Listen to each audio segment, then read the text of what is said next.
Well, hello and welcome to the stream. Let's go ahead and see what we can get into. We're going to do a little bit of this art film. And this is Coast to Coast AM, Open Minds, Men in Black, Time Travelers, UFOs, Reptilians, you name it, it's here. Here we go. It premiered on 8/8 of 1997. Enjoy. Bruce Kettler, is that correct, Bruce? That is correct. Where are you, Bruce? Are you in Denver? In Denver, yeah. Oh, yeah. Home of the first chat club. Yes, the first chat club, the headquarters, international. All right. Give us an idea of what's going on. Okay, well, and David John Oates will be speaking in Portland, San Diego, and San Francisco. And the numbers are given for those clubs. Also, the newest chat clubs are San Diego, Dallas, and Chicago, and the numbers are given on the voicemail for those. And we are beginning about chat clubs when you go to the website. We are beginning to proliferate, aren't we? Oh yes, we're proliferating. And by the way, that reminds me, if anybody is listening in England or in Australia or Canada and they want to start a chat club, by all means you may do so. Okay, very good. And they would call that same number in the U.S. Yes, that's correct. Okay. Well, excellent. All right. Anything else? No. Sounds good. All right. Thank you, Bruce. Take care. That's Bruce Kettler. I'm picking up for Tim Cannon and in the intro. He really did something to his jaw. Well, anyway. A very good evening to you. The news is pretty sparse. UPS, as you know, is continuing its 5-day walkout. 200,000 Teamsters took off delivery of nearly 12 million packages every day across the U.S. Meanwhile, a Miami judge has granted UPS an injunction limiting picket lines to more than 5 people and barring the Teamsters from blocking entrances and exits. Now, the UPS strike is certainly beginning to take its toll on the economy. And most of you are out on the road. I know you UPS drivers, the route drivers, when I'm on the air. And so you're home tonight. What are you doing? What are you doing with your time? Are you happy about the strike? Do you expect good things? Are you unhappy about not being at work? Do you think the strike is going to be worth it in the end? How long do you think it's going to go on? I know I've got a lot of UPS drivers that listen. It would be interesting to hear your point of view. The NIH, or National Institutes of Health, is saying that smoking marijuana can have healthy effects and that we need more studies. Interesting. The rover is to hike a Martian hill. It has already yielded much more information than they thought it would. Although there has been no great, now maybe I've missed something. But thus far, the rover has not yielded any great scientific revelation about Mars, has it? They've got rocks. There's definitely rocks on Mars. So far, that would seem to be it, though. Here is a very, very interesting story. Now, in an attempt to get a realistic reply from the alleged theoretical circle makers, who may be theoretical aliens visiting us, who leave complicated patterns in wheat that exceed human ability to make due to size and complexity. Get this. A possible reply has been received in the very same wheat field, in a large, complicated formation, which is pressed down wheat that is an elaboration on an existing formation located near Britain's famed Silbury Hill, ancient earthen monument. The existing formation, 3 weeks old, is a large 250 feet Star of David in fractal geometric style, with 208 smaller circles pressed in at appropriate points around the star. The star has an incredible pattern of laying down of what precludes human beings, in our subjective opinion. The new reply is a similar star, but with another star in it. In other words, a star inside star. The possible answer, obviously, the makers come from the stars. A simple reply, but perhaps the beginning of a dialogue with alien beings without using billions of dollars in radio telescope time. So in other words, they sent a message with a drop circle, and they believe they have received a reply. Now, Peter Sorensen, Dr. Bruce Maccabee, and a lot of other important people are involved in this. Really interesting. I'm just getting news of this as we're going on the air. And apparently they sent a message to those who would create this. And the message was returned. Now, what do you make of that?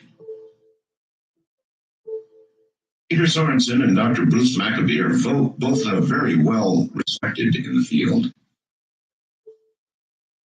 And we have sent a message and apparently received an answer.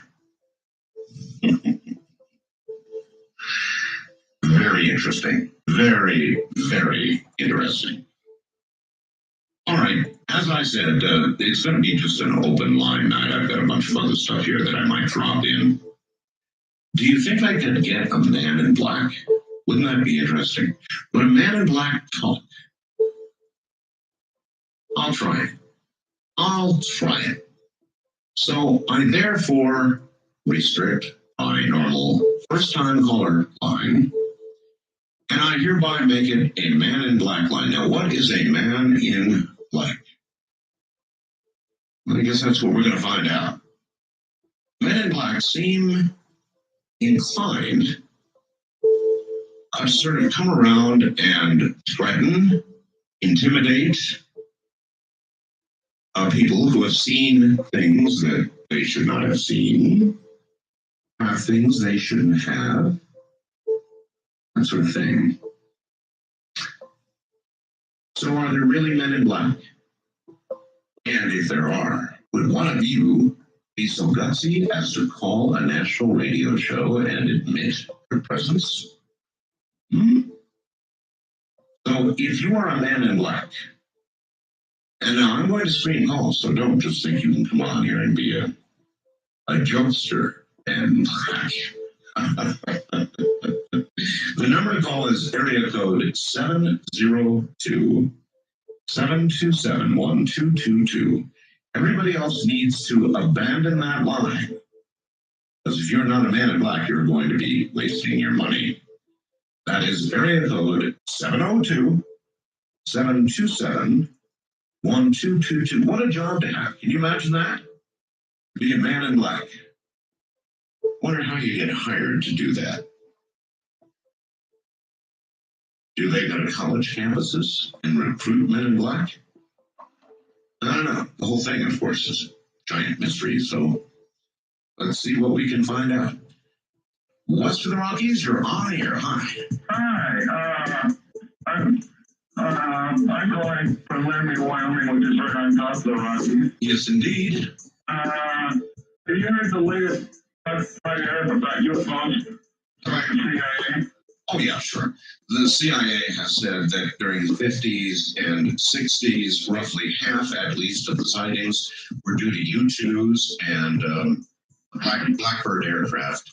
Yes, I've heard it. Yeah, I heard that and sort of chuckled. I'm not really impressed.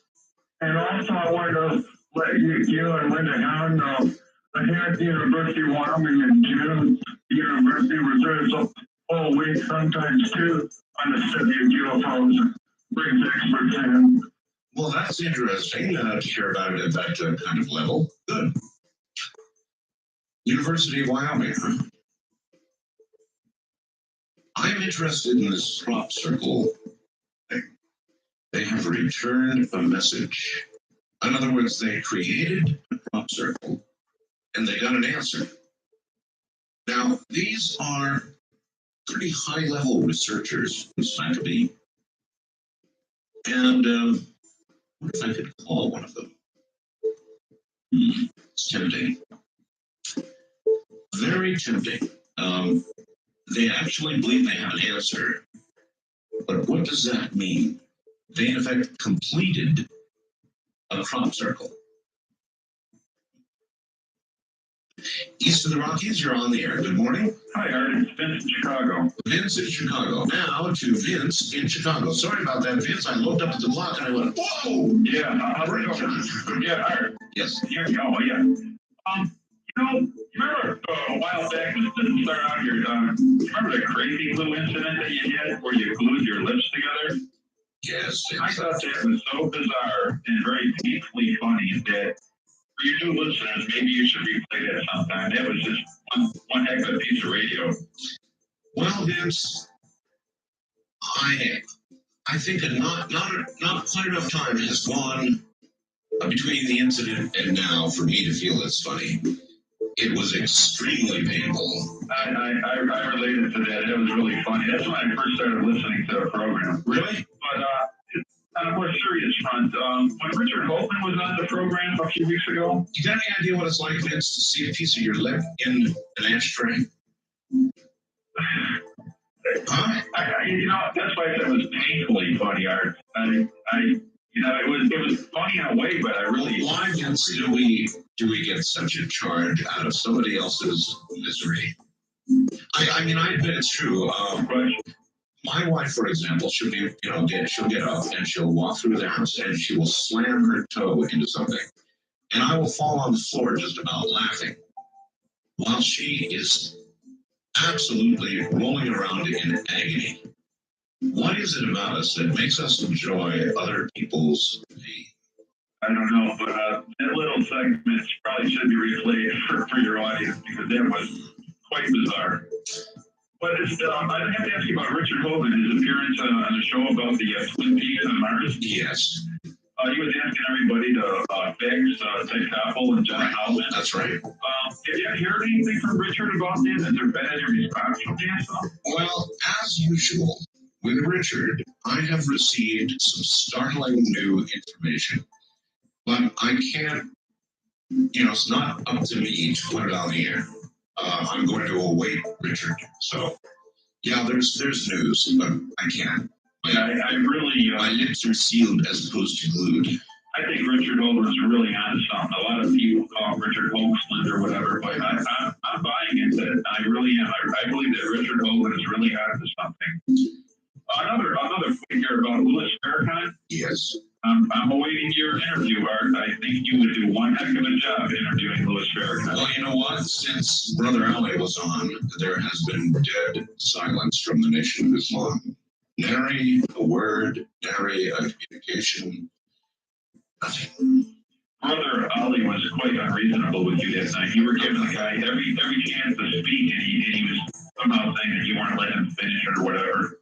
Well, I think that's what I believe that that's what his expectation was from the interview, that I wasn't going to let him speak. And he came in with that chip on his shoulder, and that's too bad. That's the way it worked. Speaking of Louis Farrakhan, was it Richard Hogan at one time, or one of your other guests, that said that they had found a statue inside the Great Pyramid of Giza, one of the expeditions? Oh, yes. And it covered a statue that looked like Louis Farrakhan? No, they never said that. They said a black man. Oh, That's a long way from looks like Louis Farrakhan. Right, just a black man in general. Yeah. Holding in his hand and Okay, you're doing a great job, and I know I'm personally responsible for at least 100 new listeners here in Chicago. Great job, and we're back in that Dreamland now. Thank you. WLS. Yes, sir. Indeed, WLS, world's largest store. You do now have Dreamland. And by today, speaking of Dreamland, Coming up this week on Dreamland is Bud Hopkins, author of Witness, Missing Time, and Intruders. Bud Hopkins, who is at his retreat, I guess I won't say where because people will go bug him, but he's going to be on Dreamland this Sunday. First time caller line, actually my combination line, you claim to be a man in black, is that correct? Yes, it is. It is. You can call me the auditor. I don't know if I like the sound of that, the auditor. The auditor, all right. What is, if you could give us a brief description of, like a job description, what is it that a man in black does? Well, he looks all around the field and sees how things are going, and then he reports back to the hierarchy how it's working out. We hear, So that's for me as an auditor. as an auditor, Those that you saw in the movie, which was a hoot and I didn't see the movie. okay, you didn't see it. That was a joke. That was propaganda. I understand, but you're telling us there is no question about it. There are real men in black. I can only assume so from the casebook of Men in Black and the offer you had on the other night. Now, wait a minute. I thought you just said you were a man in black. Yes, I am a Man in Black, but I'm a human one, and they are not. So you are, well, when you say you are the auditor, Yes. what I tell the function? hierarchy whether or not their functions are functioning correctly and whether they need to be updated or not. All They right, do need to be updated. I see. So the men in black are not human. We frequently hear they don't have lips, for example. Right. And they are biological, combination biological Exactly. robot type things. Yes. Let's use the analogy of insects. They would be pupae drones who have had some samples of human genetic material impressed upon them for the temporary purpose of executing certain missions for the hierarchy. And as auditor, you simply keep track of what they're doing, their job, whether they're doing it properly, whether they're functioning properly.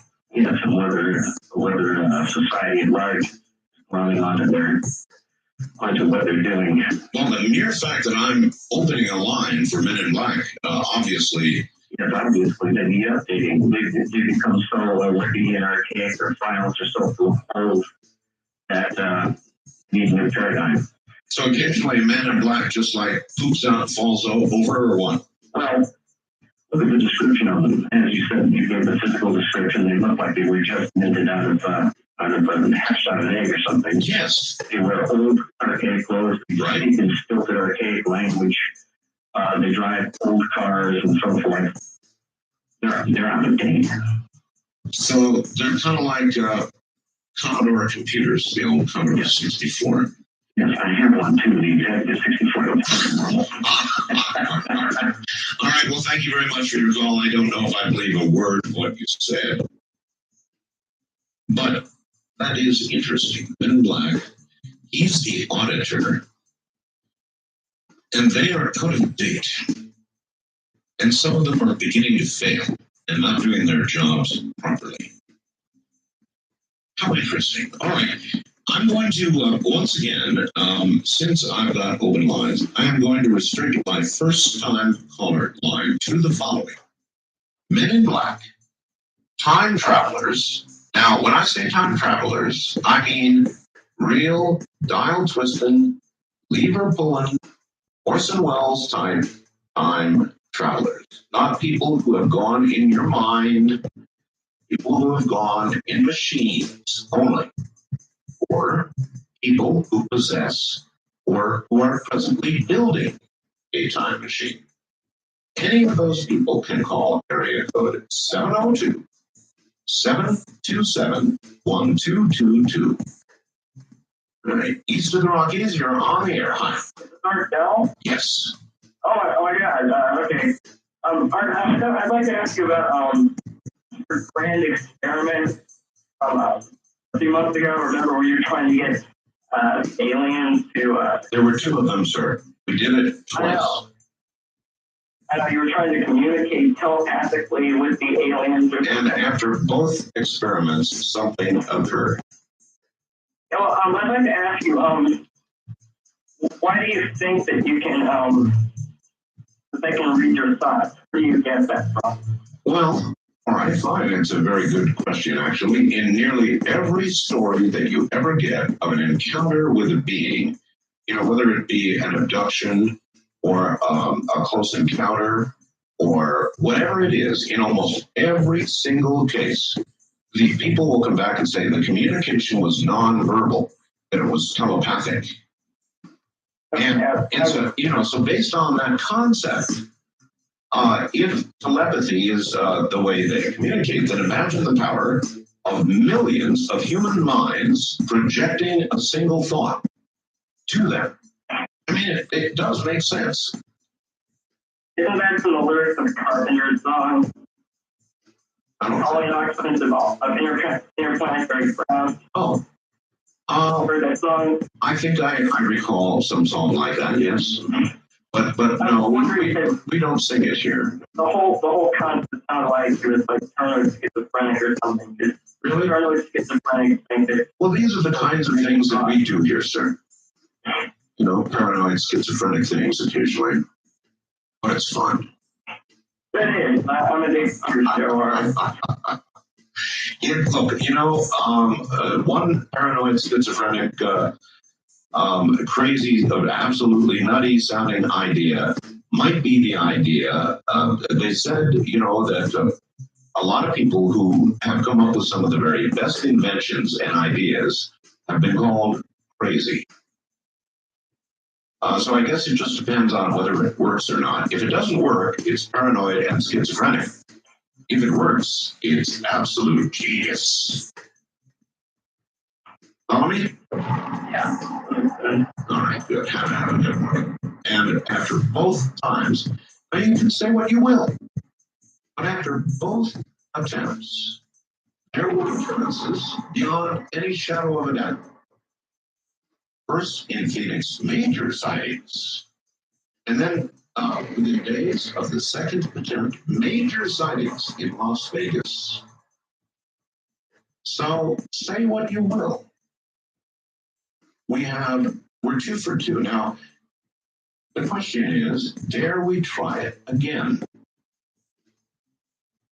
I'm not sure, but if we want to try and prove that we are not paranoid schizophrenics who wear aluminum foil hats, then yes, at some future point, in order to establish scientific method, you need repeatability, which means that inevitably we will do it again and I will pick the time.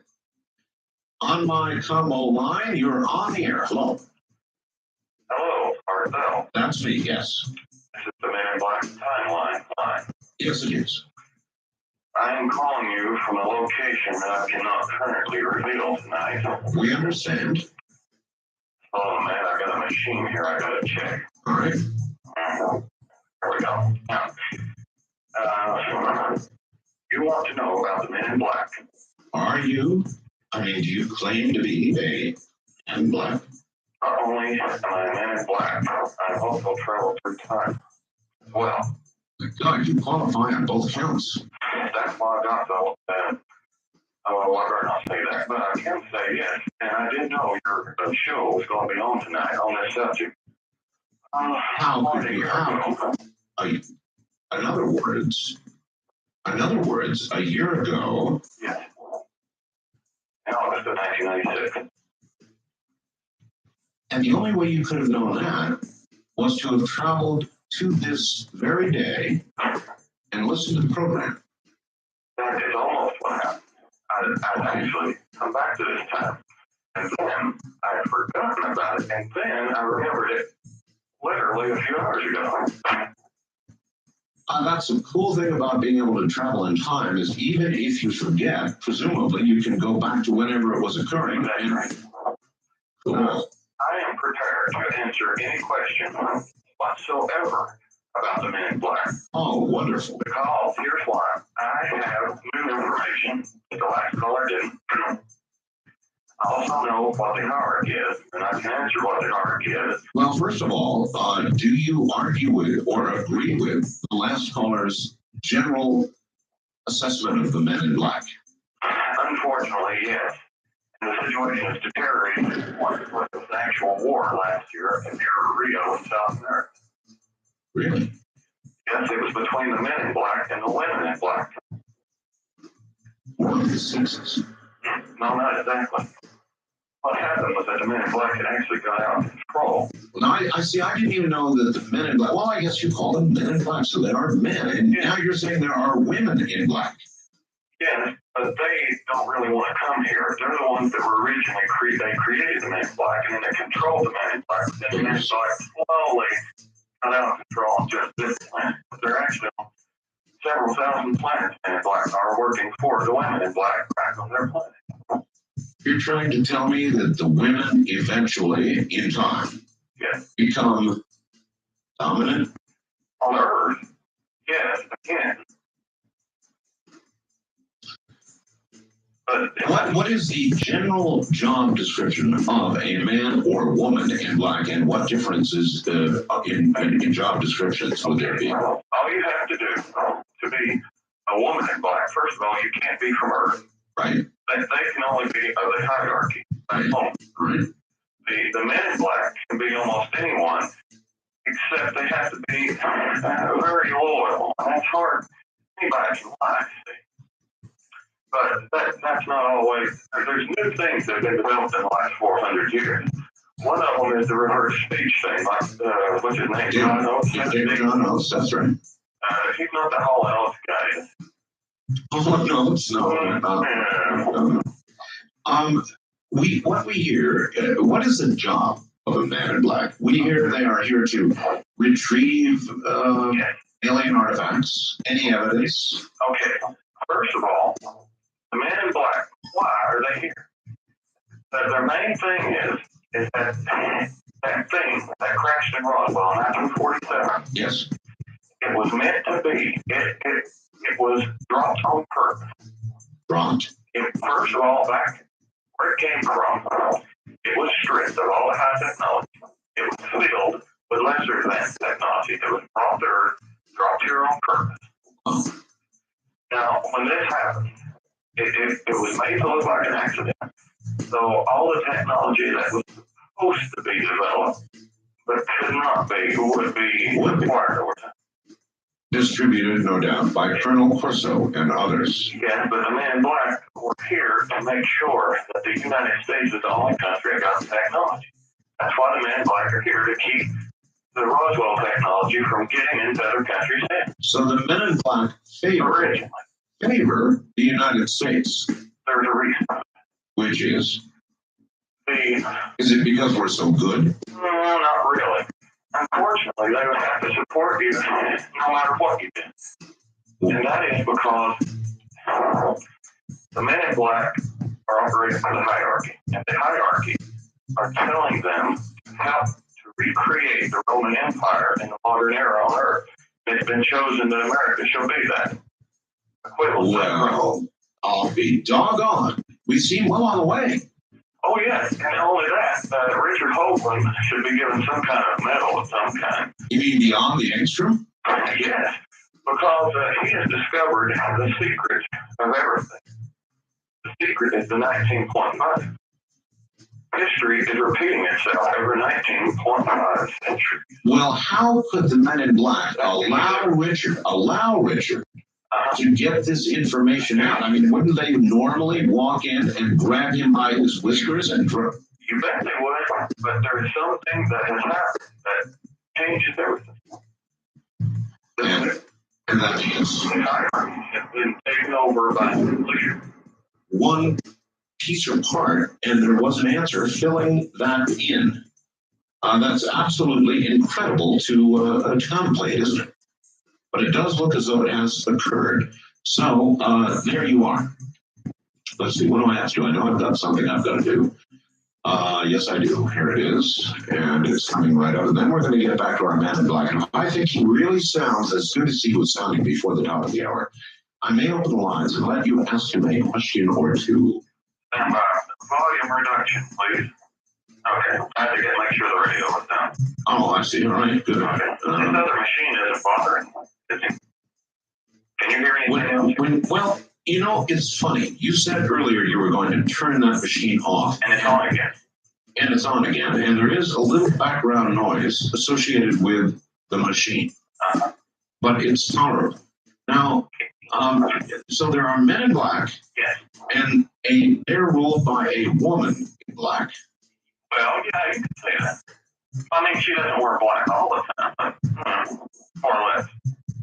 And the main job of the men in black is to... Oh, you're asking me? Yeah, well, you're the men in black. I mean... Right. Well, their main deal is that they were... The earliest creation of the men in black would have to go back to 1925. Oh.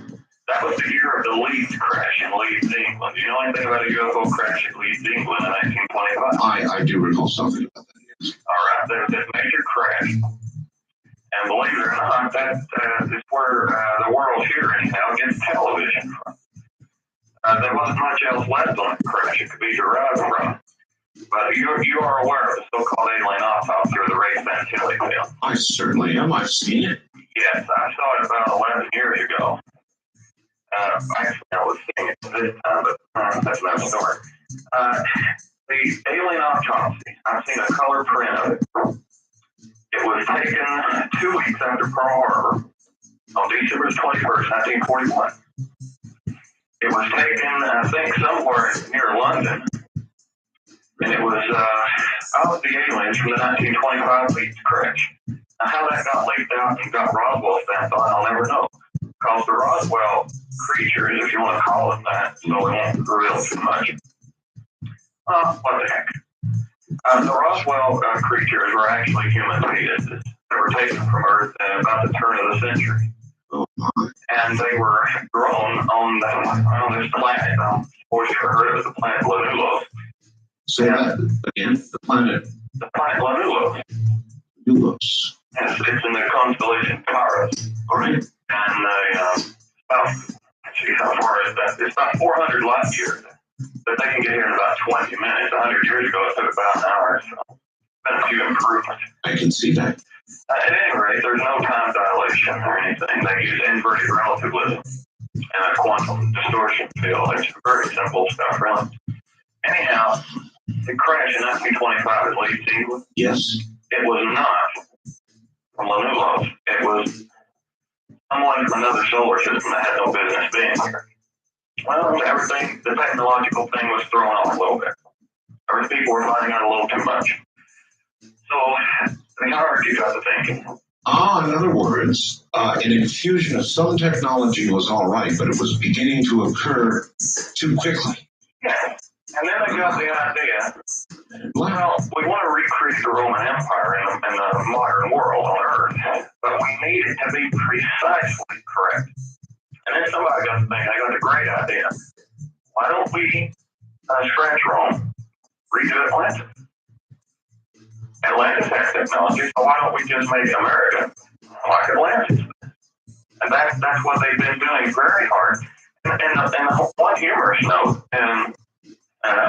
was what Teddy Roosevelt did in 1898. You recall Teddy Roosevelt and the Rough Riders going through Cuba in 1898? Yes. Has anyone out there noticed that this is an almost precise duplication of Roman events 19.5 centuries earlier when Julius Caesar invaded Britain in the 50s BC? And going back to your comments with respect to Richard Hoagland, he is then, in a way, an ally of the Men in Black. He probably doesn't realize it, but that raises a good question. There's a lot of possibilities with Richard Hoagland. Could he have in fact been contacted somehow and remembers it and just didn't say it because he think it might ruin his career? Could it be that he's contacted and is made to forget it, but not the information? Richard Hoagland, with regard to his career, is obviously fearless. Oh, yeah. I mean, we've proven that. Oh, yeah. He is very good at it. Now, early on, he was a little scared. I remember years ago, he scared me a lot because the rapid rate he was developing. And it wasn't that I was afraid of his information, or even personally, I wasn't even afraid of it coming out in the world. So if Richard had begun to move too fast, Early on, the Men in Black certainly would have had to slow him down. you know, it's funny, if they'd have been doing their job, unfortunately for him, he wouldn't even have been alive years ago. But they were so busy deteriorating that they couldn't do what they were supposed to do. And he was able to go on and do his thing.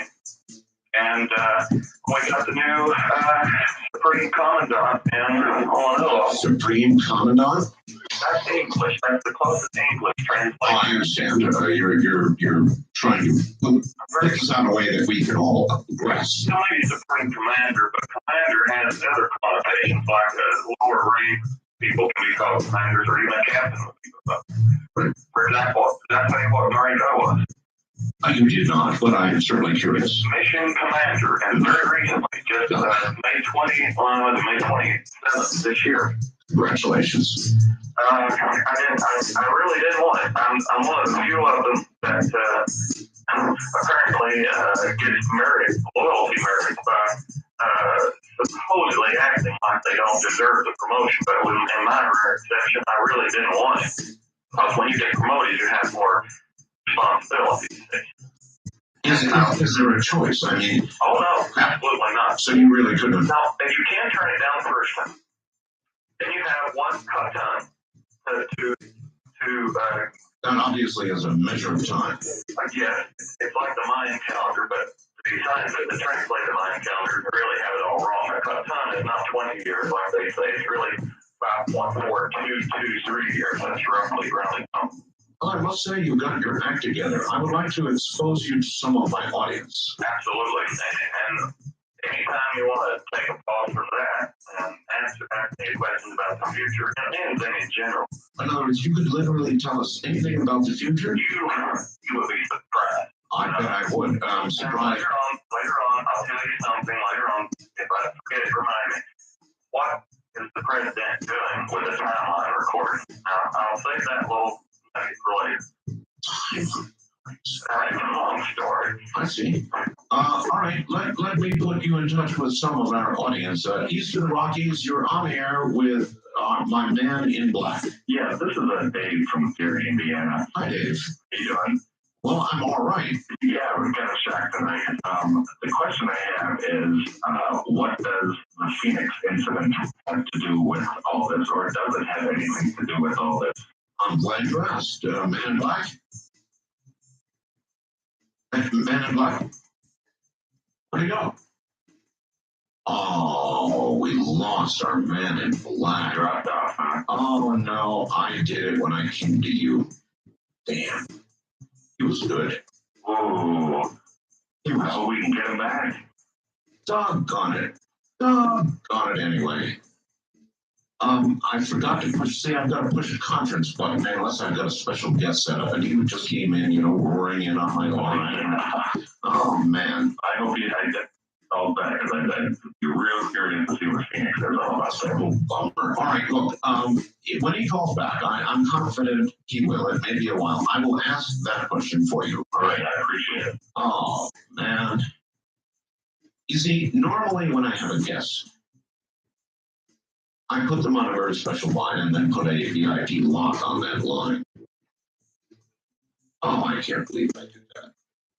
And on the line he was on, I could have conferenced him with other callers, but I screwed up. Oh, man, he was the best man in black so far, too. On my combo line, you're on the air. Hello. Hello, this is, guess who? Oh, you made it back. Oh man, you don't know what do you realize what I thought was going on? Actually, I am suspicious of the fact that you were able to get back in at all. Oh, I can explain it. That alone indicates a technology far surpassing that of the average caller. Yes, and that machine was not what helped me do it. The machine, what I'm starting to wonder about it, is that nothing more than a mere vacuum compression unit. All right, I'm What do you call it, an air conditioner? yeah, That's all it is. I was just turning it off occasionally. I see. Oh, well, all right, that's very honest of you. You got the right button this time there? I do. Now, but I am So I was so disappointed. The man, I was really afraid that somebody somewhere was coming after me on that one. the man asked about Phoenix. I heard that just a little bit. Now, the Phoenix Lights are one of the most confusing, hotly debated things in recent times. Can you tell us what you know about the Phoenix Lights? I know everything about them. I just don't know where to start. Where would you have me start? Well, how about what the hell was it? Okay, it was a carrier. Carrier. Yes, it's got these things inside of it.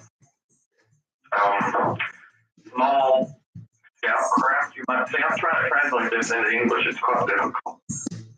But It had, in other words, it just like from our terrestrial movie ID4, it could have. oh, like that. No. Well, you said it had smaller soundcraft, and I remember the motherships in ID4 had But soundcraft. ID4, in ID4 they were so large. That's true. I'm thinking, no, not that large. But the answer is, Yes. it was definitely a craft. Oh, yes, and it was as big as they made it was. It was, let's see here. Let's see, what is the translation? I think it said about 1.5 kilometers. Why Phoenix? Oh boy, I knew you was going to answer that. Ask that. Yes. I'm so glad somebody brought that up, or it could have. I'll have to get my mind whatever you want to call it. Sooner or later, the truth has to come out. Right. It might as well be now. Good. Let's do it right here on the radio. This is the 12th year of the new age, so it's as good as time of day. It's about time that people need to know. It's a real doozy. All right. It starts, and I'll make a 30-second intro of the explanation to get to the main part. All right. A second level question. Okay. It begins in 1947. The Roswell. Right. Now, you know how that happened and all that. I don't have to go through any of that. I know everybody listening knows that. We've already done it. Yes. Right. Been there, done. I could go into great detail, but Please don't. Yes. okay.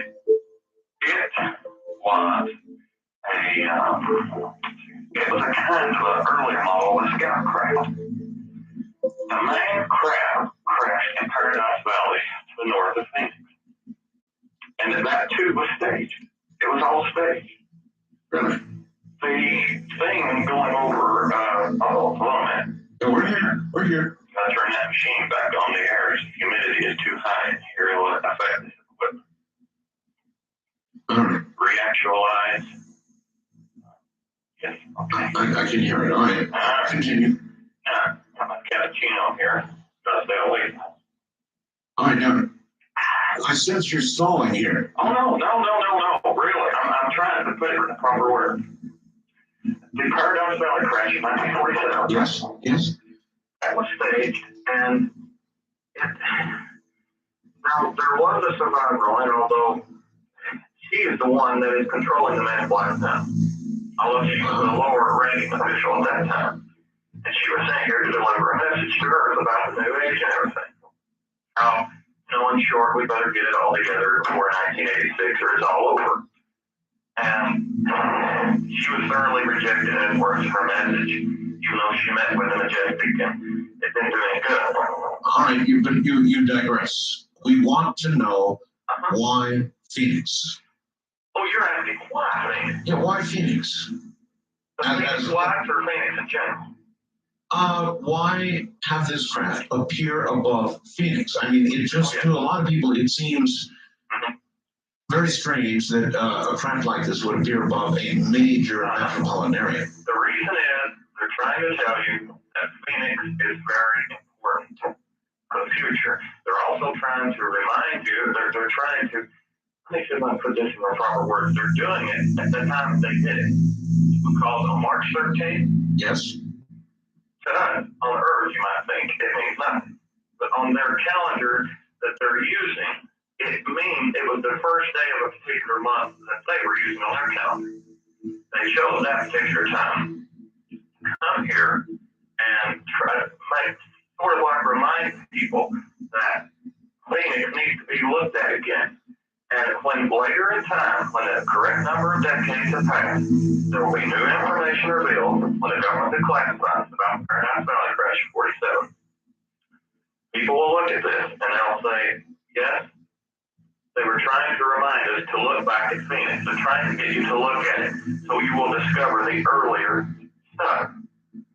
Well, I'm not sure that I'm fully satisfied with that answer. Oh, there's more. There's much more.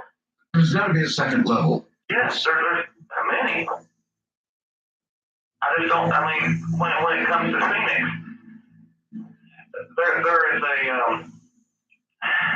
is a certain level of something that I can't really say, but I may be able to reveal it, but I'm concerned what people will say. But I'll say it anyway. I guess I'll just tell it all. Please, I mean, we really, the people of Phoenix, There's no point. After all, like I said, there's no point in holding back any longer. then let's have it. The truth of the matter is, Phoenix is being prepared to be one of the provincial capitals of Earth. Oh my God. Really? The hierarchy is here doing it, and the men in black are trying to, no, never mind, they're trying to cover up what the hierarchy is doing. The women in black are working very hard on this.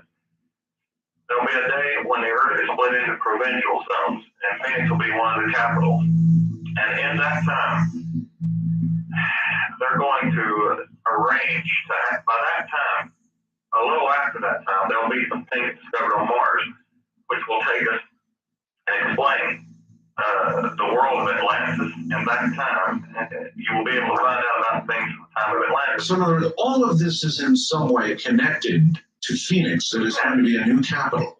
No, it'll be a provincial capital. Excuse me. A sub-capital. A sub-capital. Then Washington will eventually, the plan is to move the capital of Washington officially to Helsinki, Finland. Really? Yes. But Washington will continue on as a quasi-important place. You know, even the British Empire is not existing anymore, but London is still important in its own way. Somebody wants to know, what are crop circles? Crop circles. Yes. They are intended, for the time being, all they want you to do is just copy them all down. Whatever you do, make sure you get a record of these things in their entirety. Get them in the correct order that they appeared in, Yes. and store them somewhere where you can get to them later. So what you're saying is later, at some point when we have enough of them stored in sequence, they'll all make sense. No, No? but when you get the information brought back from, I guess I can say it, Cydonia, you will have the ability to put it all together. Oh my God. And I can tell you what year it is if you were interested. Please. Let's see, that would be dating from 2012 to, don't get part of it before the revolution, but you'll have to wait until after 2021 for the rest of it. Excuse me, revolution? Oh, yeah. There's going to be a revolution? Yeah. When?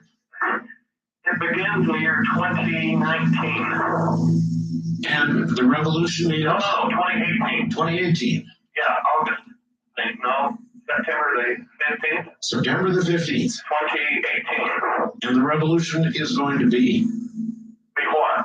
Well, I mean, is it you're talking about a revolution in America, worldwide, cosmic, or what? It's just in America. It's nothing much. It's just where you have about 4 presidents in 1 year. It's nothing serious, really. It's resolved when you get a Canadian enforcement group that comes down and reorganizes the government. It's nothing really You mean the serious. Canadians come down and take control? Oh, no, it's okay. God, every fear I ever had is coming true. They're part of the U.S. by then. You see, that World War III really tied into the revolution. World War III. You mean Yeah, but don't worry about it. It's not as bad as it sounds. all right. Look, we're short on time here, so